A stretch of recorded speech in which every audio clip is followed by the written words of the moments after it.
제 이름은 강민호. 저는 5남매 중 장남으로 태어났습니다. 아버지는 제가 겨우 10살이 될 무렵병으로 세상을 떠나셨습니다. 그 순간부터 우리 집은 끝없는 빈곤과 싸움 속에 던져졌습니다. 혼자 5아이를 책임져야 했던 어머니는 매일같이 허리가 휘도록 일했습니다. 새벽마다 밭에 나가 품을 팔고 낮에는 공사장에서 자비를 했습니다. 밤이면 녹초가 되어 돌아와 맨밥에 간장만 부어 아이들 앞에 내놓으셨습니다.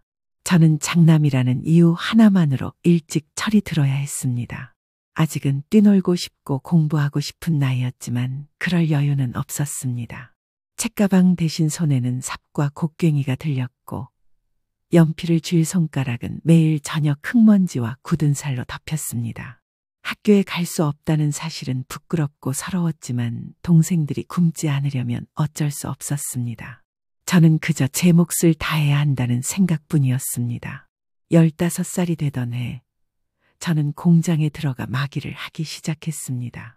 땀과 쇳가루 냄새가 뒤섞인 공장 안에서 하루 종일 기계 돌아가는 소리를 들으며 일했습니다.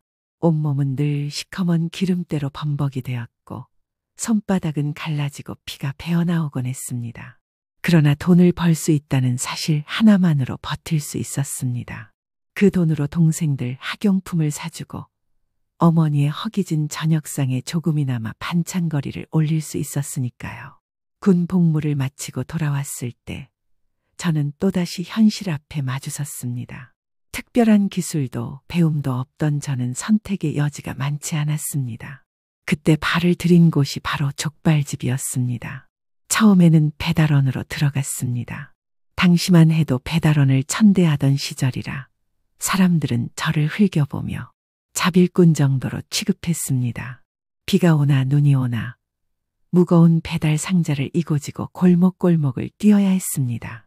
여름에는 땀으로 등줄기가 흥건히 젖었고 겨울에는 손발이 얼어 감각조차 사라졌습니다. 오토바이를 몰다 미끄러져 다친 적도 여러 번이었습니다. 그러나 더 서러운 건 사람들의 눈빛이었습니다.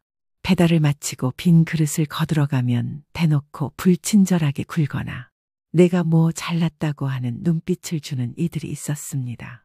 가게 사장은 또 어땠습니까? 괴팍한 성격에 하루에도 몇 번씩 고함을 질러댔습니다. 배달이 늦었다고, 고객이 불평했다고, 심지어는 제가 하지도 않은 일 때문에 욕을 들은 날도 있었습니다. 저는 속으로 치를 떨면서도 꾹 참을 수밖에 없었습니다. 견뎌야 한다. 돈을 벌어야 한다. 그 생각 하나가 저를 붙잡아 주었습니다. 배달을 시작한 지 2년쯤 되었을 무렵이었습니다. 어느 날 저녁 배달을 마치고 돌아왔을 때 사장이 얼굴을 붉히며 말했습니다. 아니, 이래서 장사가 되겠냐? 손님은 늘어나는데 주방은 손이 모자라 죽겠어. 그때 옆에서 일하던 주방 아주머니가 제게 눈길을 주며 말했습니다. 사장님, 민호 씨 손 야무지잖아요. 배달만 시킬 게 아니라 주방 일도 좀 시켜봐요. 파 다듬고 마늘 까는 것쯤이야 금방 배울걸요? 사장은 곧장 제 쪽을 돌아보며 퉁명스럽게 말했습니다. 야, 너 오늘부터 배달만 하지 말고 주방에도 좀 들어와. 마늘이랑 생강부터 손 좀 봐. 순간 저는 잠시 망설였지만 이내 고개를 끄덕였습니다. 예, 사장님. 뭐든 시켜만 주십시오. 그날 처음으로 저는 배달통 대신 칼을 잡았습니다. 손에 잡히는 족발뼈는 묵직했고 끓는 솥에서 피어오르는 김은 얼굴을 뜨겁게 달궜습니다. 칼질이 서툴러 손을 베이기도 했지만 옆에서 주방 아주머니가 웃으며 말했습니다. 민호 씨, 칼은 이렇게 지그시 눌러야 잘 썰려요. 힘으로만 하면 손만 다쳐요. 그 순간 저는 배달원에서 주방 일꾼으로 한 발을 들여놓게 되었습니다. 그 후로 무려 40년 가까운 세월을 저는 족발집 주방에서 보냈습니다. 이름난 요리사가 된 것도 아니었고 큰 돈을 번 것도 아니었습니다. 그저 경기도 외곽의 작은 족발집에서 꾸준히 칼을 잡으며 동네 단골 손님들을 맞이하는 게 제 일상이었습니다. 사장님, 오늘 족발 좀 더 부드럽게 썰어주세요. 민호 형, 지난번에 먹었던 불족발 정말 끝내줬어요. 손님들의 이런 소소한 말 한마디가 제게는 큰 힘이 되었습니다. 무엇보다 기쁨은 제가 그 오랜 세월을 버틴 덕분에 동생들이 학업을 마칠 수 있었다는 사실이었습니다. 은행에 취직한 둘째는 어느 날 술 한 잔 기울이며 제게 말했습니다. 형, 내가 이렇게 된 건 다 형 덕분이야. 형이 학비 대주고 뒷바라지 안 했으면 나 고등학교도 못 다녔어. 평생 갚아도 못 갚을 은혜야. 대기업에 다니는 셋째도 명절마다 찾아와 웃으며 말했습니다. 형, 형이 우리 집 기둥이야. 나는 형처럼 못 살 거야. 형처럼 평생 묵묵히 희생하는 건 아무나 못해. 막내 여동생은 간호대를 졸업하고 유명 대학병원에서 수간호사가 되었습니다. 그녀는 늘 고개 숙이며 말했습니다. 오빠, 어릴 땐 원망도 했어. 왜 나만 공부한다고 고생하나 했는데 이제 알겠어. 오빠가 없었으면 나도 그냥 공장 다니며 살았을 거야. 그럴 때마다 저는 허 웃으며 말했습니다. 야, 뭘 그런 말을 하냐. 내가 형이고 오빠니까 한 것뿐이지. 너희가 잘 돼서 내가 다 고맙다. 겉으로는 가볍게 넘겼지만 속으로는 눈물이 날 만큼 뿌듯했습니다. 비록 제 삶은 평범한 족발집 주방에서 보내는 시간이었지만 동생들이 제 손에 기대어 자리 잡고 또 제 노력 위에서 성공해 나가는 걸 보며 저는 제 인생의 의미를 찾을 수 있었습니다. 그래, 나는 대단한 요리사가 아니어도 돼. 내 손에 굳은 살이 박히고 허리가 휘어도 괜찮아. 동생들이 잘 살아가는 걸 보니 그게 내 삶의 보람이지. 저는 그렇게 묵묵히 칼을 들고 살며 혼자 웃었습니다. 저는 30이 넘어서야 아내를 만났습니다. 오랜 세월 족발집 주방에서 일하며 기름 냄새에 절고 땀으로 하루를 버티던 제게 연애는 사치 같은 일이었습니다. 그런데 지인의 소개로 만난 여인, 이선희는 제 삶에 처음으로 따뜻한 바람을 불어넣었습니다. 처음 그녀를 보았을 때 저는 주눅이 들었습니다. 단정한 정장을 입고 당당히 서 있는 그녀는 대학을 졸업하고 교사로 일하는 분이었습니다. 저는 속으로 이런 여자가 나 같은 사람과 어울릴 수 있을까라는 생각을 했습니다. 그런데 선희는 저를 똑바로 바라보며 미소 지었습니다. 민호 씨는 손이 참 따뜻하시네요. 저는 말보다 행동으로 보여주는 사람이 좋습니다. 그 말은 제 마음을 흔들었습니다. 가진 것도 배운 것도 없는 저를 사람으로 보아주는 눈빛이 너무 고마웠습니다. 하지만 우리의 만남은 순탄하지 않았습니다. 아내의 부모님은 극렬히 반대했습니다. 안 된다. 내가 어떻게 족발집 보주 같은 사람하고 결혼을 하니. 선이야, 제발 정신 차려라. 세상에 남자가 없어서 그 사람을 택하니? 저는 아무 말도 할 수 없었습니다. 그저 땅만 바라보며 손을 움켜쥐었습니다. 제 처지가 초라하다는 것을 잘 알았기 때문입니다. 그러나 아내는 부모님의 뜻을 거스르고 당당히 말했습니다. 저는 민호 씨와 결혼하겠습니다. 이번만큼은 제 인생을 제가 선택하겠습니다. 그 목소리는 단호했고 저를 울게 만들었습니다. 결국 부모님의 반대를 무릅쓰고 우리는 조촐한 결혼식을 올렸습니다. 그러나 그 결혼은 축복 속에서가 아니라 냉담한 시선 속에서 시작되었습니다. 결혼 생활은 반년 남짓이었지만 저에게 그 시간은 인생에서 가장 따뜻한 날들이었습니다. 아내는 퇴근 후 늘 제게 학교 아이들 이야기를 들려주며 웃음을 잃지 않았습니다. 오늘 우리 반 아이가 이런 말을 했는데 너무 귀엽지 않아요? 당신이 웃으니까 저도 힘이 납니다. 저는 믿기지 않았습니다. 제 곁에 이렇게 환하게 웃는 여인이 있다는 것이 기적 같았습니다. 얼마 지나지 않아 아내는 아이를 가졌습니다. 저는 하루에도 수십 번씩 아내의 배를 어루만지며 속삭였습니다. 얘야, 아빠다. 내가 태어나면 아빠가 평생 지켜줄 거다. 아내는 제 손을 잡으며 말했습니다. 민호 씨, 아기는 우리에게 축복이에요. 힘들어도 함께 잘 키워요. 그러나 행복은 오래가지 않았습니다. 출산 예정일의 아내는 병원으로 향했지만 진통은 길고 고통스러웠습니다. 출혈이 심합니다. 빨리 수술 준비하세요. 의사의 다급한 목소리가 들렸습니다. 저는 수술실 문 앞에서 두 손을 떨며 붙잡았습니다. 시간이 갈수록 다리는 저려왔고 심장은 터질 듯 뛰었습니다. 그리고 결국 아내는 난상 끝에 뇌출혈로 세상을 떠났습니다. 아이는 가까스로 살아남았지만 아내는 다시 제게 돌아오지 않았습니다. 의사의 목소리는 공허하게 울렸습니다. 정말 최선을 다했습니다만 죄송합니다. 저는 주저앉아 바닥을 두드리며 울부짖었습니다. 안 돼요, 제발. 소식을 들은 장모님은 병원 복도에서 통곡했습니다. 내가 이럴 줄 알았다. 내가 뭐라고 했니? 길이 아니면 가지 말랬잖아. 그녀의 손가락이 저를 향했습니다. 내가 우리 선이 인생을 망쳤어. 저는 아무 대꾸도 할 수 없었습니다. 무릎을 꿇고 고개를 떨군 채 눈물만 흘렸습니다. 제 탓이라는 생각이 뼛속까지 파고들었습니다. 그날 이후 저는 밤마다 기도했습니다. 하나님, 제발 제 아내를 대신해 저를 데려가 주세요. 제가 대신 죽을 수 있다면 기꺼이 그렇게 하겠습니다. 그러나 떠나간 이는 돌아오지 않았습니다. 침묵만이 남았습니다. 아기를 바라볼 때마다 가슴이 미어졌습니다. 내 엄마가 널 낳다 죽었어. 내가 지켜주지 못했어. 저는 아이를 끌어안고 눈물을 삼켰습니다. 제 삶은 죄책감으로 얼룩졌습니다. 그러나 동시에 아내가 남긴 이 아이를 지켜야 한다는 의무가 제게 남았음을 깨달았습니다. 저는 아내가 세상을 떠난 뒤 그녀가 남기고 간 아들을 목숨처럼 귀하게 키웠습니다. 제게 남은 건 아들이 전부였고 아내가 마지막으로 제게 남긴 유산이기도 했습니다. 아이가 울면 밤새 안고 토닥였고 배가 고프다 하면 제 밥을 덜어주었습니다. 아무리 바쁘고 힘들어도 아들이 원하는 건 최우선으로 해주려 애썼습니다. 아빠, 이거 갖고 싶어. 아이가 무언가를 바라보며 조심스레 말하면 저는 주머니를 탈탈 털어서라도 사주었습니다. 그때마다 제 마음속에는 두 가지 감정이 교차했습니다.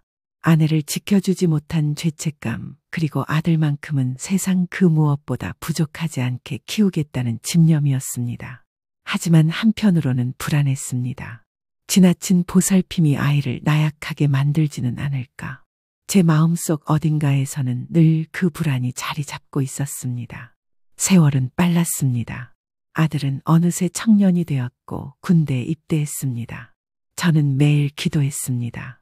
하나님, 제 아들이 군대에서 잘 버티게 해주십시오. 제가 대신 고생할 수 있다면 좋겠습니다. 그러나 소문대로 군대는 결코 만만치 않았습니다. 아들은 몸도 약하고 성격도 소극적인 편이라 적응을 잘 못했습니다. 전화를 걸어와 흐느끼며 말하곤 했습니다. 아빠, 너무 힘들어요. 정말 못 해먹겠어요. 저는 속이 타들어갔습니다. 버텨야 한다. 이 또한 지나간다. 라는 말만 해주었지만 제 마음은 찢어지는 듯했습니다. 그 시절 저는 밤마다 술잔을 기울이며 제 자신을 원망했습니다. 내가 너무 약하게 키웠구나. 아내가 살아있었다면 아이를 더 강하게 키웠을 텐데. 어찌 됐든 아들은 끝내 군 생활을 마쳤습니다.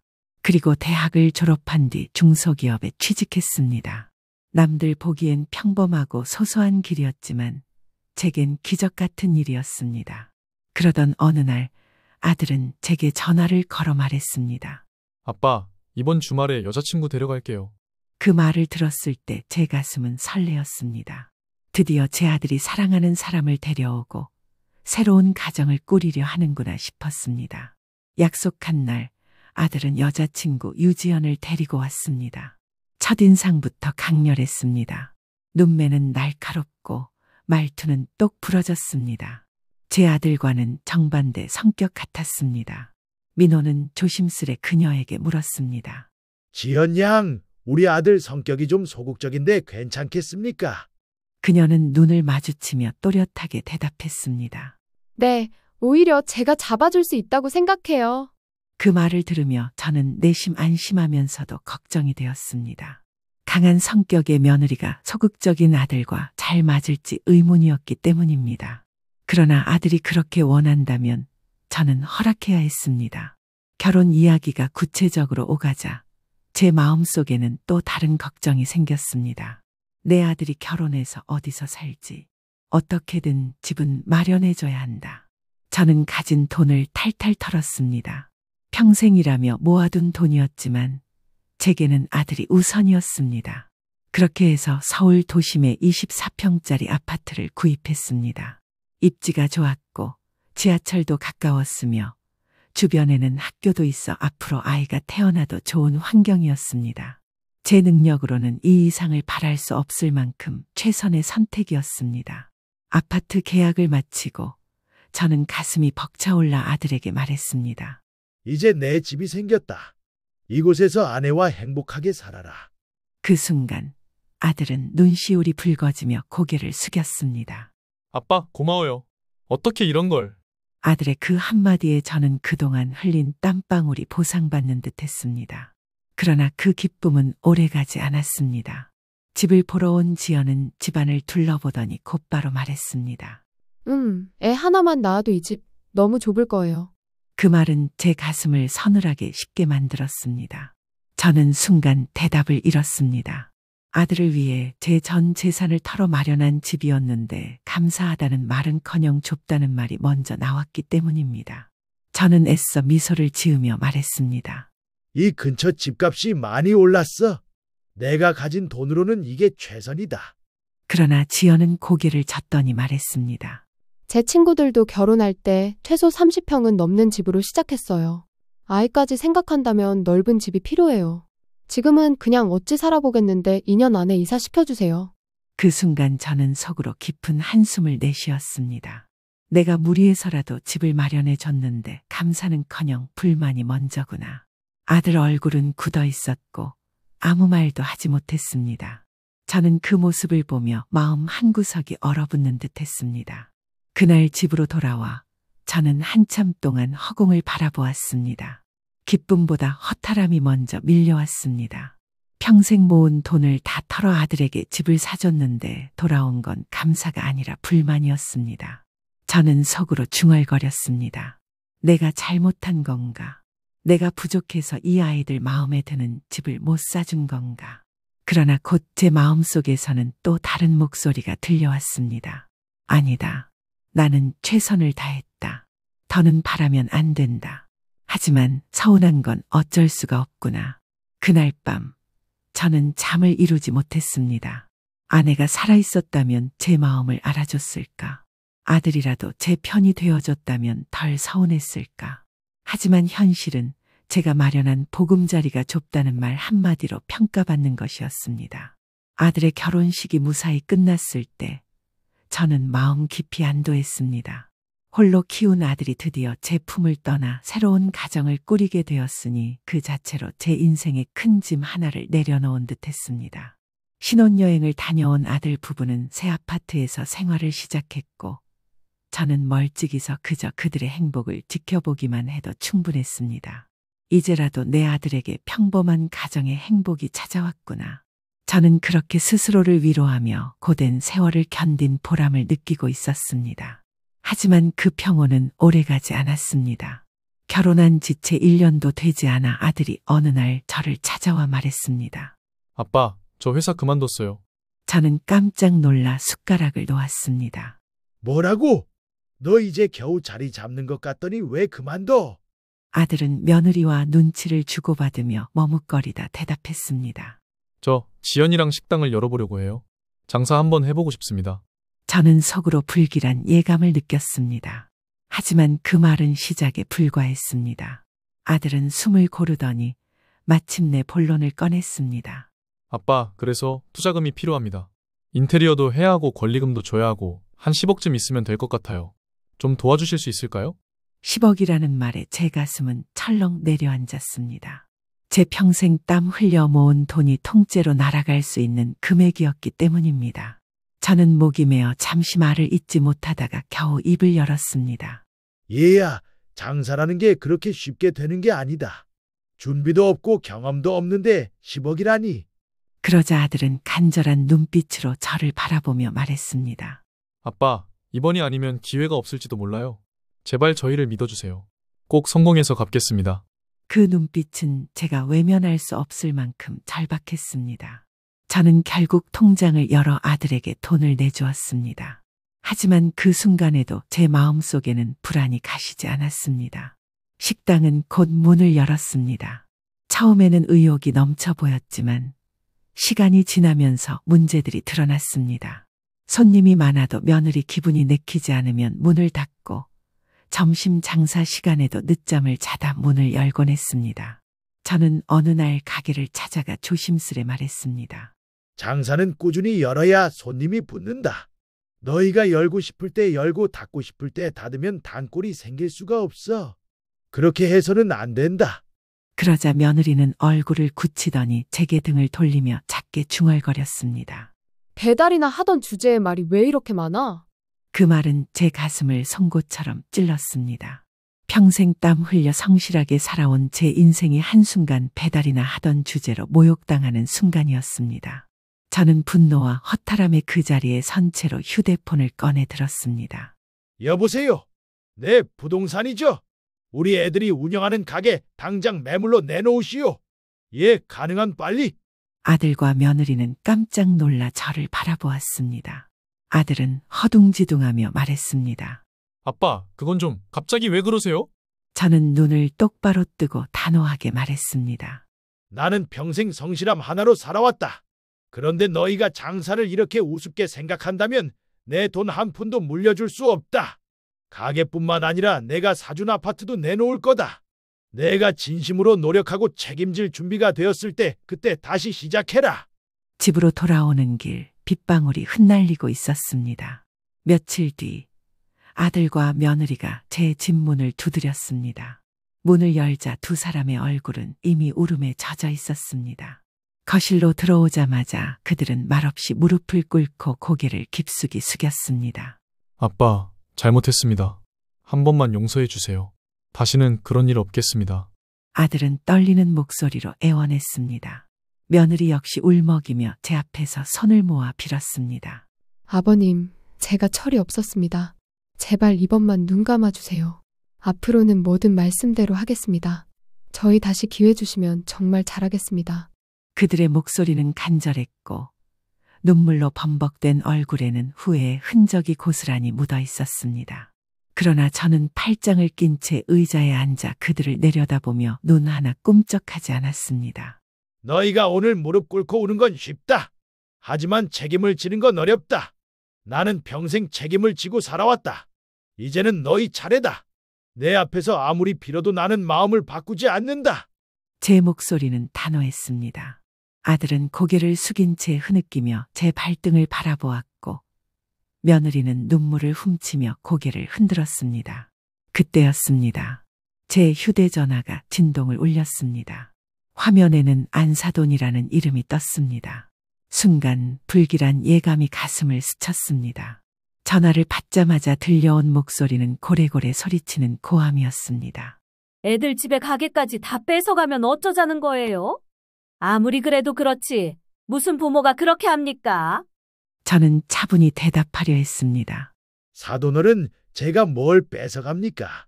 제가 땀 흘려 모은 돈으로 가게 차려줬는데 장난처럼 열고 닫고 그러니. 하지만 안사돈은 제 말을 끊고 더 크게 소리쳤습니다. 아이고 참, 무식해도 이렇게 무식할 수가 있어요? 배달이나 하던 게 뭘 알겠다고. 장사라는 게 하루아침에 되는 줄 아십니까? 좀 지켜보면 될 일을 왜 쫓아내고 난리예요?